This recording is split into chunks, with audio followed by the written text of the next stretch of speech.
Okay, welcome to Concussion Talk Podcast, episode 137. I'm on with Dr. Daniel Rafie, who is a neurologist at the UCLA BrainSPORT program, and I'm very excited to talk to him about BrainSPORT UCLA Steve Tisch BrainSPORT program.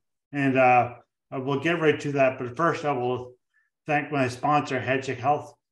Headcheck Health bridges gaps in concussion care through simple, powerful technology to organizations like Canadian Football League, Factory Racing, the Canadian Junior Hockey League, Eastern Washington University, and Volleyball Canada, who rely on HeadCheck to improve communication and optimize care. Visit headcheckhealth.com for more. I zoomed through that, so Harrison, I apologize, and that was pretty fast.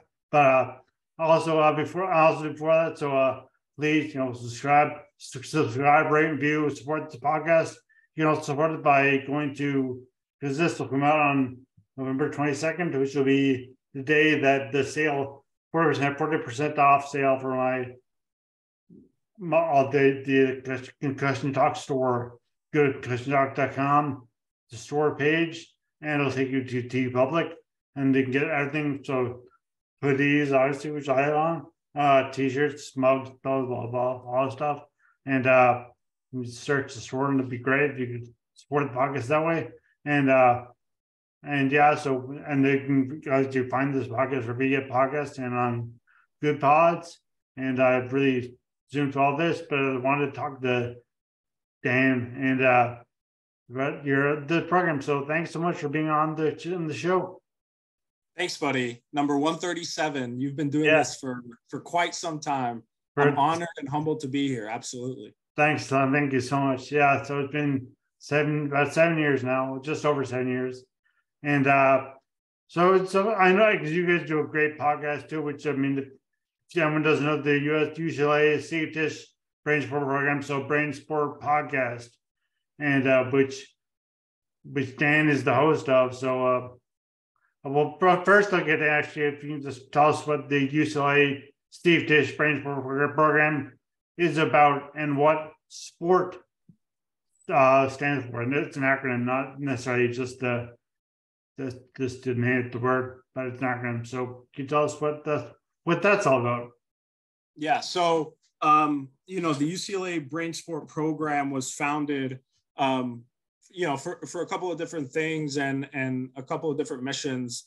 I think, the first one is to be able to provide optimal concussion care to athletes and to really anyone that's had a concussion. And the timeline doesn't really matter. We see acute concussions, but most of our patients are patients that have had a concussion that have been symptomatic for, quite some time. We have patients that have been symptomatic for 3 months up to a year. I've seen patients that have had their symptoms persistent for several years. And what we bring to the table is, cutting edge research, as well as a multidisciplinary team to be able to, appropriately treat these patients and all the ailments that they have. But I think that's the primary mission, but then also, where we are, and I might be biased when I say this, but I think that we're one of the nation's leaders in research, specifically in the concussion field. We got a lot of research going on, and that's one of the missions, to really advance our understanding of what's going on in a concussion, but then also how to treat it through our research.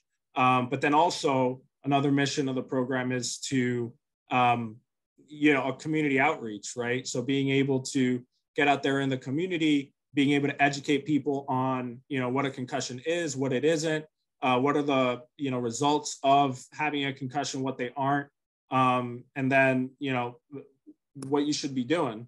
And also of brain health, right? It's not, certainly our wheelhouse is concussion, but then also, we're big advocates and, we like to educate the community regarding overall brain health. What are things that you should be doing to optimize your brain health and optimize your brain functioning? Right. And with that, I mean, the SPORT stands for safety, prevention, outreach, research, and treatment. And which Dan just covered eloquently, I must say. But outreach to the community. So that includes just whoever is listening to the podcast, whoever's listening or reading the web for UCLA BrainSPORT. But I mean, your direct community is LA and UCLA. UCLA is a big school, isn't it? Like 100,000 or so. It's a large, huge school, isn't it? Yeah, it's a huge school. It is, I think, the #1 most applied to public university in the entire country. Yikes. But I don't know the exact number of students that we have. You caught me on that question, buddy. Yeah, I don't know. But you're right. It's like our outreach mission, was not only checking out the website, but initially before COVID, it was, going around to the community and putting on presentations. We have, every year we put on the Concussion Champions course, right? Which you can get, like educational credits to come to our program and, listen to our presentations all about concussion, what goes on in concussion, how to appropriately treat it, and the future direction of concussion research. But we also do baseline exams for different high schools in the area. We cover the sideline for Venice High School. And in those activities, we're also educating the community, right? Like we're not only just doing baseline exams, we're also doing some individual educating along that. But then, where the podcast comes in is, when COVID hit, all those measures were really, really restricted, right? Yeah. So, we came up with the idea of, let's do a podcast. It won't be necessarily restricted too much by COVID and all the limitations that we had regarding that. But then also, think about putting it online, being able to educate people in perpetuity, right? Yeah. So, whereas our presentations, if they're not recorded on your cell phone, for example, right, is kind of like, oh, well, what did he say during that presentation, so on and so forth. So what the podcast allows is people to be able to watch it and go back and watch it again if they had any questions. Podcast more like evergreen.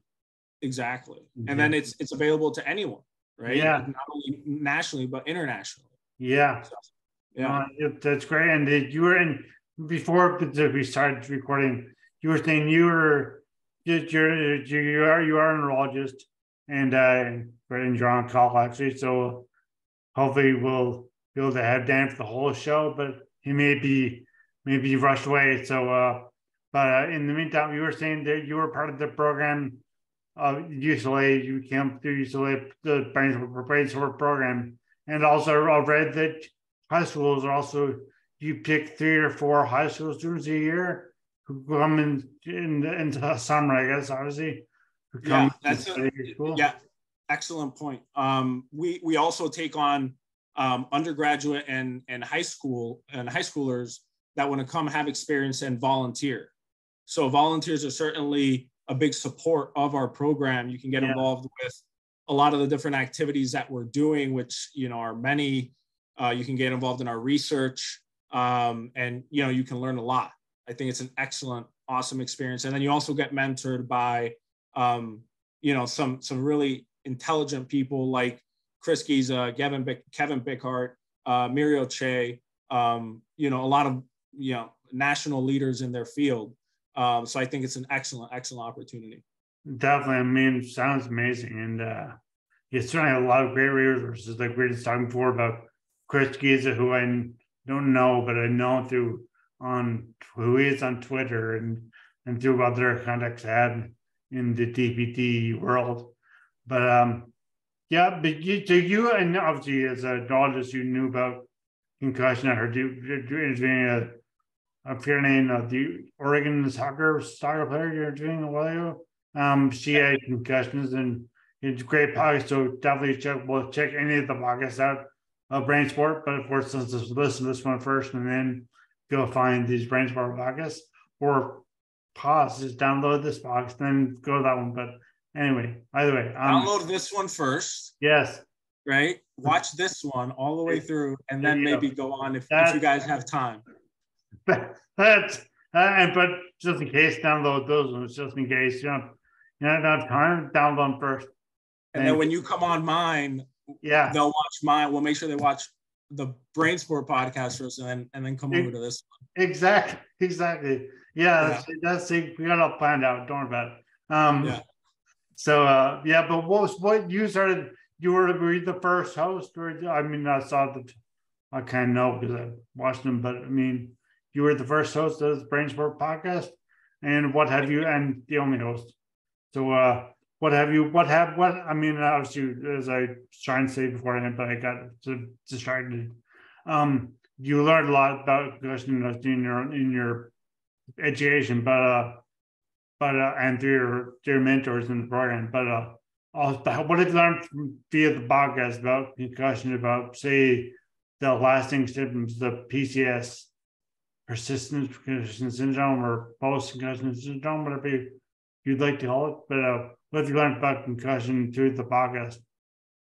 So I've learned a lot about concussion through the podcast. That's an excellent point. I think, the podcast has made me, because, as the host, I have guests that are, pretty much every guest is some sort of expert or world leader in something, right? Yeah. And, I might be biased, but they all just tend to be UCLA faculty. Yeah.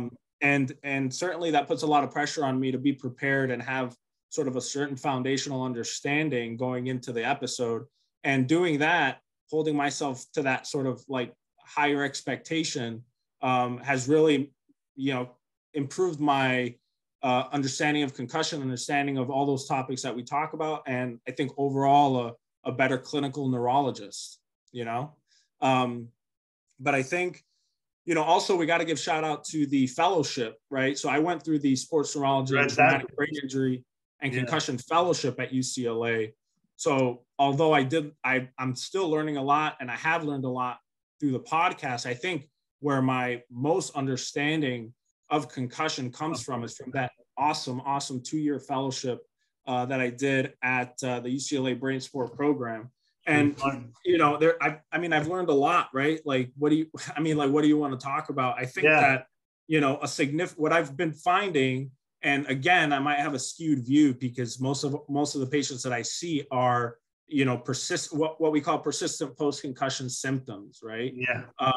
And I think the reason that we call it PPCS versus PCS, it means the same thing. If you call it PCS, it's not a wrong thing. But I think what persistent post-concussion symptom implies is that, there's some exacerbated factors that are persistent rather than an underlying injury that's continuous, which some people might think that with the term post-concussion syndrome, right? Although, there's a lot of contention to it and stuff like that, but that's just a term that we prefer.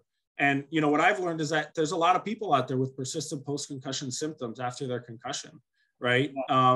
And what I've learned is that not every PPCS patient is the same. It seems like what's happening is a lot of them are coming in with clusters of symptoms, right? So one group will come in with, primarily headaches, migraines that are persistent. The other one will come in with significant cognitive symptoms that are persistent. The other one, psychological, right? Different stuff like that. So,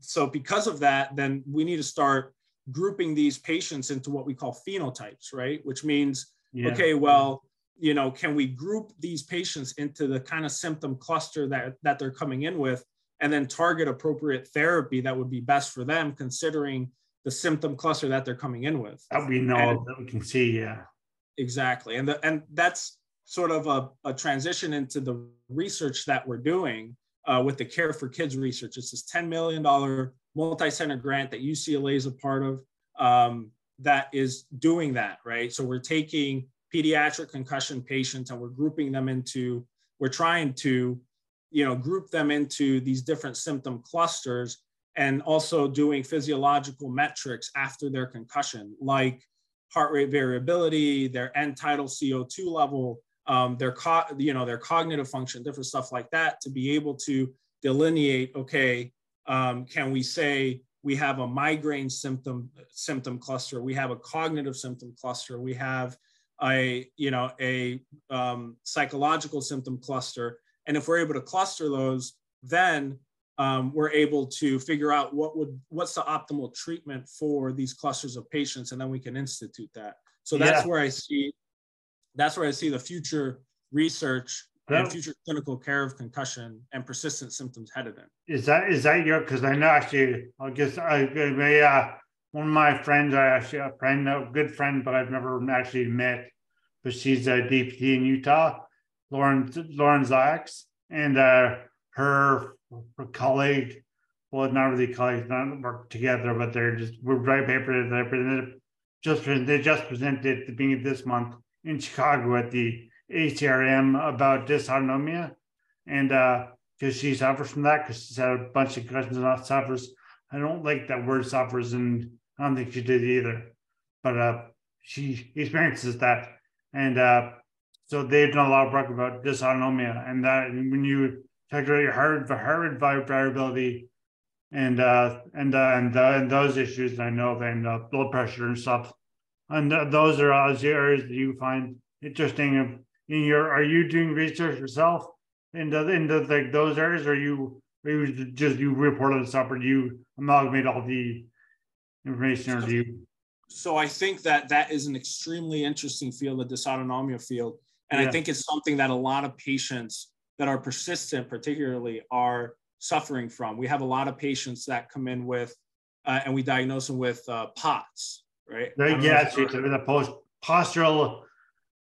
Oh, we have talks about this. I couldn't think of this postural something. I know orthostatic.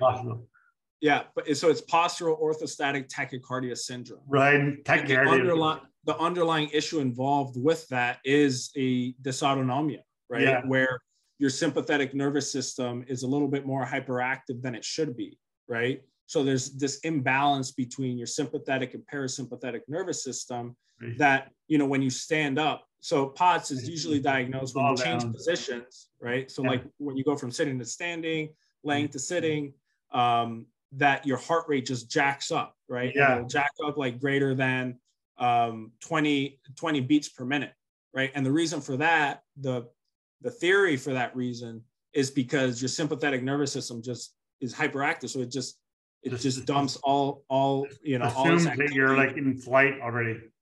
Exactly. Flight.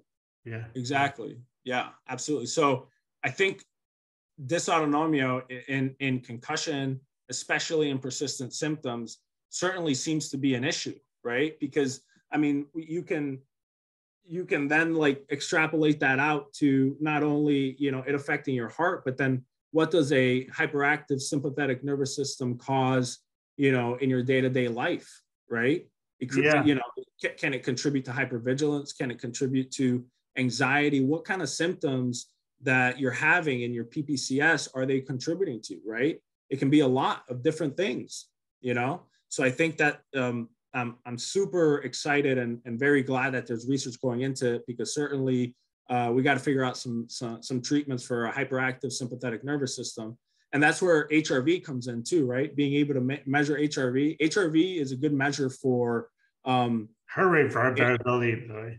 Heart rate variability, but that measures the dynamic nature of your autonomic nervous system, right? Yeah. So if you have too hyperactive of a sympathetic nervous system and it's persistently hyperactive, then your HRV isn't going to be, as optimal as it should be, right? So potentially HRV would be a really, really good measure to ensure a balanced autonomic nervous system. I always like dysautonomia and HRV are like just almost one and the same, aren't they? So HRV, I think. So HRV is a measure, right? It's a physiological measure of your heart's ability to dynamically go up or increase in rate and then decrease in rate. I remember because Lauren and Jenna, who had on the podcast not long ago in September, who were the ones who presented in Chicago earlier this month in November. They're saying that like they did buffalo treadmill tests for her and measure obviously heart rate, and it was like they'd be walking or barely moving big on the incline, their heart would be like at like 190 or something, and then they compared to what it was, and then when you're and you're going nuts. It's like it's just when you're the whole thing was heart rate was just like if you're barely moving, your heart rate is like way high, and if you're like going crazy, you can't go crazy because that's the crazy you can go. But I mean, right, flying and still then is like still like 110 or 150. right. So that's, I mean, that makes sense, right? Because your brain is telling, you know, if you start doing any sort of exercise, right? Yeah. Your brain senses that as, all right, we got to increase the heart rate because it's anticipating, you know, increased cardiovascular demand, right? So because of that, if you have a hyperactive or any sort of dysautonomia where your sympathetic nervous system is hyperactive, right? That totally makes sense, right? Yeah. It's activating the sympathetic nervous system as it should, but because it's hyperactive, it's, you know, overshooting how much it should be activating it, right? Yeah. So then, you know, again, you think about other places in your life where that could be affected, like your sleep, right? Yeah, that's true. Sympathetic nervous system is supposed to be something that is active, you know, evolutionarily when you were running away from a lion, right? Yeah. When you're laying in bed trying to sleep, right? It should be shut off. Right, Yeah. exactly, right? But in a dysautonomic context, right, certainly, you know, that can lead to issues with your sleep, and that can contribute to issues with your sleep. So yeah, no, I think, I mean, I never did have a concussion per se. I had a severe brain injury, but I know like I had a lot of trouble with sleeping, either too much or not enough, and that's like you said, like that is just like symptoms of dysautonomia. So either my system was like it's going crazy, like it should have been shut down, or it's not going crazy enough, or it's like what am I trying, or it's like shut down even when like it's should be more vigilant than it is. But even though I was never in a line facing a lion, but I mean in more severe TBI, right? In more severe TBI, the sympathetic dysautonomia is more severe, is what we've noticed. Right? I forget the term exact. I think it's paroxysmal sympathetic disorder or something like that. You guys can look it up. Your audience members can look it up. But it's a known thing. It happens. I mean, it's not that common, but it happens. You know, and it's very typical for it to happen. And like the symptoms are so frank, man. Like people will get flush. They'll be tremulous, right? And again, that's secondary to that really severe dysautonomia, right? That we see in more moderate and severe traumatic brain injury. Right. But, you know, like a lot of things that we're finding in the pathophysiology of traumatic brain injury, you know, can we scale that back to a more mild sort of pathophysiological sense in a more milder traumatic brain injury, like concussion? Right? And that's what this sort of sympathetic nervous system dump seems to be, right? Where it's like severe, it's like in severe TBI, it's like severe sympathetic hyperactivity, right? But in more milder, right, seems like there's still an element of dysautonomia, maybe not as severe as severe traumatic brain injury, that what we see in severe traumatic brain injury, but certainly there's still an element to that can exacerbate symptoms and impair functionality. You know what I mean? And I mean, this I could just, obviously because I've had a severe traumatic brain injury, so I could go on talk about this stuff forever. But and even dysautonomia is a bit of a side rail there. But I want to ask you more about the return to play, return to learn, return to sport like that. What is your research in let's say your clinic, but in the UCLA BrainSPORT, what do you guys find is the main issue in, say, your patients? Do you find that you want to get them down to good way to return to sport? Like when should they return to learn, return to sport? When would you want to see them happy to do that? Yeah, so I think first off, you know, for our students, we say we're not starting you in the return to play until you can return to learn. Yeah. Right. Like that's first and foremost. You got to be able to be back in school and be back to school at, you know, pretty much full functionality in school before we consider starting you into any sort of return to play protocol. So to start talking about the return to learn protocol, I think what we say after a concussion, a lot of research has shown that it's important to start sub-threshold aerobic activity, within 48 to 72 hours after you've had a concussion, right? Yeah. Evidence has shown that can actually decrease the duration of your concussion, right? Yeah. And the study that did it 80%, basically the sub-symptom threshold activity was 80% of the heart rate where you would have symptoms, right? Okay. So for your audience, that's a really good place to start. 80% heart rate of the heart rate that you have, that you have symptom exacerbation at. That's really important. Start that by day 2 to day 3, right? Obviously, making sure that you're doing so in a safe manner. Also, screen time, right? So there's some evidence that's come out that, screen time can actually prolong your concussion, right? Now, it's not black and white, right? Where it's not one or the other, where it's like no screens or lots of screens, right? It should be a moderation of screens, So sitting in front of a TV, sitting in front of, I don't know, Xbox or whatever all day isn't something you should be doing. Again, sitting in a dark room and avoiding all screens all the time isn't something you should be doing either. There's certainly a moderation, and making sure that that moderation is instituted for at least 72 hours. Those two things, that's a good place to start for your concussion recovery, right? And then, for return to learn, when you start thinking about ways to appropriately return to learn, it's pretty much the same as return to play and return to activity, where you want to do so in a stepwise manner, right? So usually what I recommend people to do is start working your cognition a little bit at about day 3 or day 4 with, some puzzles, right? Nothing too strenuous. Just start working your cognition, your cognitive capabilities with some puzzles around the house.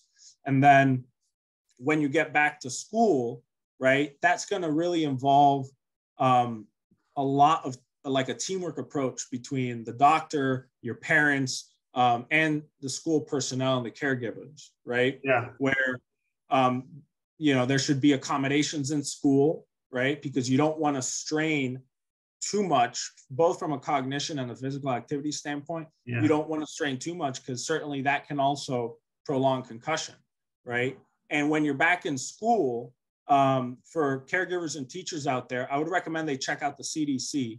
They have some really, really good strategies for teachers and school staff to be able to institute for their concussion patients, right? If you know the kids had a concussion, these are some things that you can do to help them along the way, right? And one of the things that they describe is sort of starting off with like really light cognitive activity, right? That doesn't necessarily include academic content, but rather just like flexible thinking, organization, different things like that, just to start them off on the return to learn process. Yeah. And then be able to identify, what pieces of their academic content are they having trouble with due to their symptoms, and maybe shying away from those and leaning more on some of the other content where they might not be having that big of an issue. At the end of the day, it's going to require a team approach along that pathway. And then the last thing is, if you're finding that, the kid is having a really, really hard time, don't hesitate to put him on, a 504 plan or an official IEP plan to help them along the way. What's a 504 plan? So a 504 plan is just like sort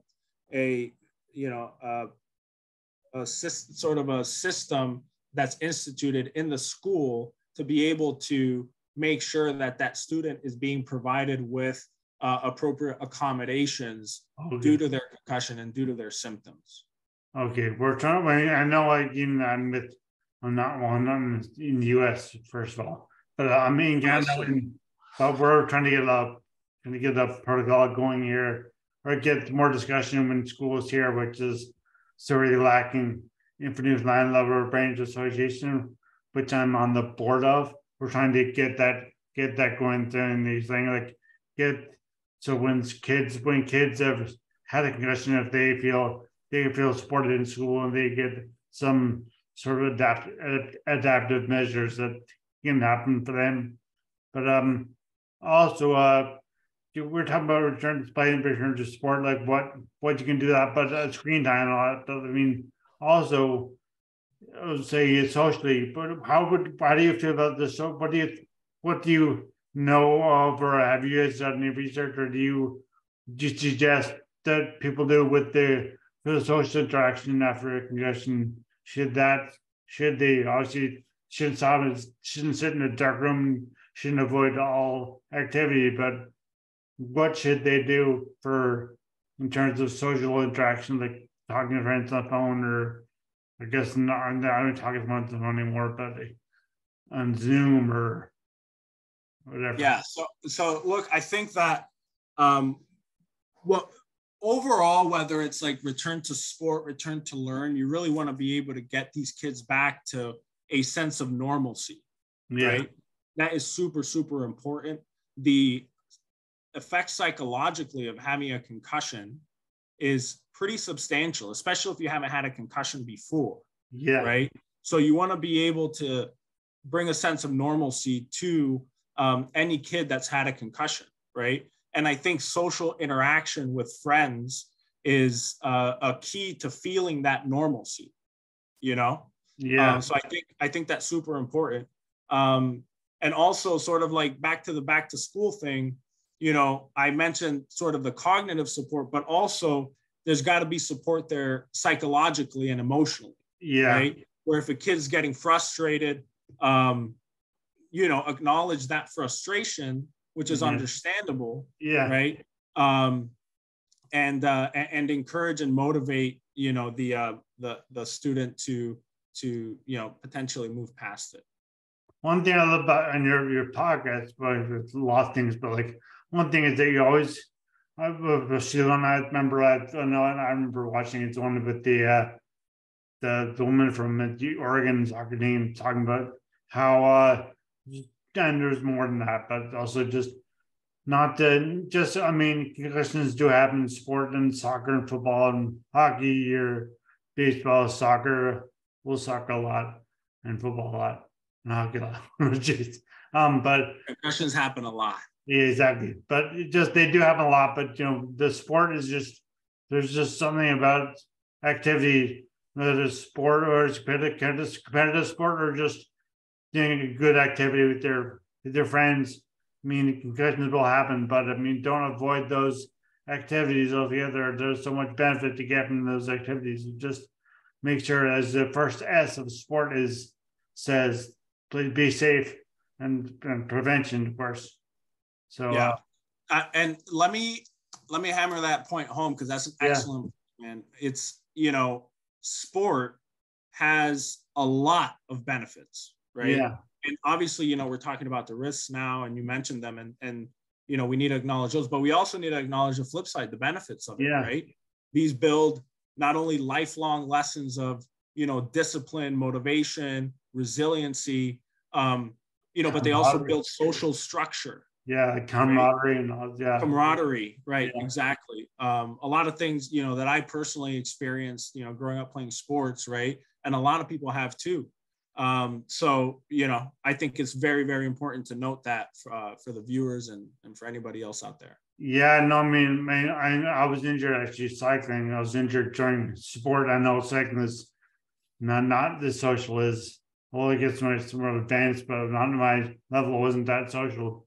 But it was still, I did it with I only ever cycled with like 4 or 5 friends or with like 2 or 3 others. I mean, it was social in that aspect, even though you're alone on a bike, and swimming is alone in the water and with your thoughts. But I play water polo, and water polo is very social, obviously, because you same as any other sport like basketball, same thing. And I can't, and obviously the health benefits of just physical health benefits of being involved in sport are just enormous as well. And so I just want to, sorry.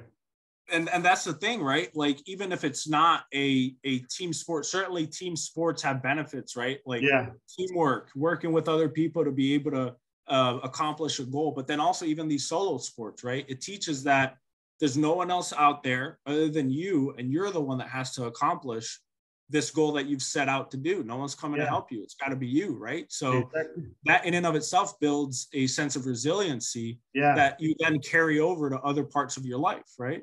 Which I think I did. I hope I did, at least in my recovery. You seem to have. That's for sure. Thank you.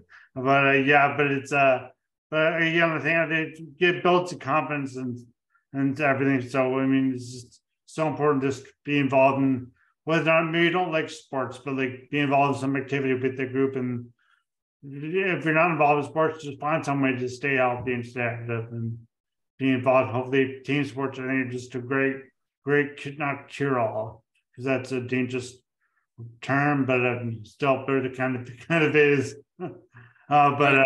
Like even being part of a band, right? Yeah. Like being in an orchestra, right? You're working together to make something beautiful. Yeah. You know? Yeah. And I think that has its advantages too. Yeah. And like acting, like if you're in like a play, if you're in like writing, but writing get editors and people who critique your writing and stuff like that. So I think just find something that's involved with other people, and you don't just sit there and get depressed about like a concussion. And that's so I'm kind of rambling now because I don't really know how to end this. But Dan, do you have anything else? Anything you wanted to ask me, or anything you wanted to say to your listeners, my listeners, or anybody who's listening to this one, or so? You asked me a little bit about some of the research that we're doing. So I already gave a shout out to the Care for Kids grant, which honestly I think is going to revolutionize pediatric concussion and overall concussion care. Fingers crossed. Dr. Giza is one of the leaders on that, so I have a lot of confidence on that. Shout out to the entire BrainSPORT leadership, Josh Goldman, who's the UCLA football physician, Chris Giza, Mirio Che, all of them. They're really excellent physicians, researchers, and just people in general. We're also doing, or not we, but Kevin Bickart, my colleague at BrainSPORT, he's also doing he just got a $3 million Department of Defense grant to study transcranial magnetic stimulation in the context of persistent post-concussion symptoms. So, that's, potentially revolutionary. I don't suppose you can leak his hypothesis on that one, or I'll let you interview him for that, man. It's really, he's presented it before, right? But I know he's incorporating functional MRI, transcranial magnetic stimulation, and then behavioral outcomes of people's persistent post-concussion symptom to see if he can improve the symptoms and correlate that with improved connectivity on an fMRI. Again, you can talk to him. I'm probably not doing it justice. I'm doing research in CBD, so cannabidiol, seeing if that can improve, persistent post-concussion symptoms as well. There's like a whole longitudinal thing that we're publishing for that. So that's super exciting. And then the BrainSPORT podcast, we're going to continue doing it. We're all super excited about it. So if anyone wants to check it out, please check it out. I was going to ask you, so once your next episodes are due in, and what are they on, or what do you have? Not necessarily what you've recorded, but say what have you recorded, but also what's coming up for BrainSPORT podcast. Yeah, so some super exciting episodes coming out. We try to release one every month with subsequent, short clips from each episode over the next weeks. You can find that on the official UCLA Health YouTube channel. I think like you said it before, if you just type in UCLA BrainSPORT Podcast into YouTube, it'll come up. You'll see the whole playlist come up. One window, you click it, the whole playlist comes up. But the next episode to be released will be on stem cells, specifically in the context of brain injury. With our guest is going to be Dr. Carmichael, who is the chair of the Department of Neurology at UCLA, and lo and behold, a world expert on stem cell research, specifically in the context of brain injury. We have another one coming out regarding creativity. Where does creativity come from? How can we enhance creativity? Can we leverage it for brain injury? We also have a stress and resiliency podcast coming out with Dr. Slavic, who's the director of the UCLA Stress Lab. And then we also have one coming out regarding the importance of the quote unquote down state and the importance of sleep. That's with Dr. Sarah Mednick out of the University of California, Irvine. So we got a couple of them coming out. A lot of confidence. They all sound like, especially the creativity one, and it sounds just, I mean, also stem cells too, but I'm just interested in the creativity one. I think it just sounds so interesting to me about just what you can, how it helps, or how not necessarily helps, but what it does for brain injury. And I think so. I think that's just very interesting one. I think encourage my listeners and anyone who's listening, and also who's just listening for the first time, to check out UCLA Steve Tisch BrainSPORT program and the BrainSPORT podcast, which is just go to Google or Yahoo or Yahoo's not. I don't think Yahoo exists anymore. No, I said that. I was like, you can't go to Yahoo, but can't it be just Google? Is it? Guess so. I think it's like Bing. They got Bing. Sorry. Bill Gates. Safari. Yes, I'm gonna Bill Gates again. Let me know. It's a search engine. Let's just say, just search BrainSPORT Podcast, and you'll find Dr. Dan Rafie or Dr. Rafie or Dan, or I'm sure he goes by whatever y'all want to call me. Whatever you want to call him. Yeah. He's on the podcast, and it's a great podcast, and I look forward to hearing more of these other episodes that are coming up, and if you haven't heard anything that's coming up, or check out the past ones, and they're all great, and we were saying before, they're like evergreen. So just even if there's some, the worst ones are still more today with research, but the old ones are still viable to listen to, and not that old. They're only 2 years old, so it's not like it's changed tremendously. But thank you so much for being on this podcast, and I hope good luck with yours, and I hope the research, and you didn't get called away for on call today. So that's I warned you I was on call and I might have to step away. You said it might be an interesting twist to the podcast, but I'm glad I was able to make the time for you, man. I think what you're doing is amazing. I think you as a person is amazing. What you do is amazing, and I hope you keep it up. I really do. I plan to. I mean, since I get some support, I plan to, and so far it's been great. And I think what you guys are doing, I love the whole like what sports stands for in your thing is just in your name of your podcast is just so. I think that's just what I was going for with my podcast, and obviously I don't have the same facilities in my apartment to do research and stuff. I like the attitude and everything that's going to this, and staying healthy with the brain health, and also just enjoy life, enjoy sports. Just because you're gonna get concussions pretty much anywhere, anytime, but you can. Not you're going to, but you could. So just enjoy. Still be active. Still go out and do things, and just know that that's a risk, and understand that when someone has a concussion or a traumatic brain injury, that it's not just a bummed head or something you can just shake off and just lie down for a second to be fine, but that there are symptoms and consequences. So let's say magnanimous, but be supportive. Supportive is a nice term. I think I think supportive is a nice term, and I'll agree with you 100%, man. Certainly it's a risk of sport. And if it does happen, then you need to take it seriously, and you need to be able to provide the appropriate supportive care and intervention to make sure that someone has the best chance to be able to make that recovery as quickly and as safely as possible. That's a great way in this podcast. So thank you so much. And I think that's a great point. And I will have all the links to it. Is there a link to the UCLA BrainSPORT Podcast that you know of?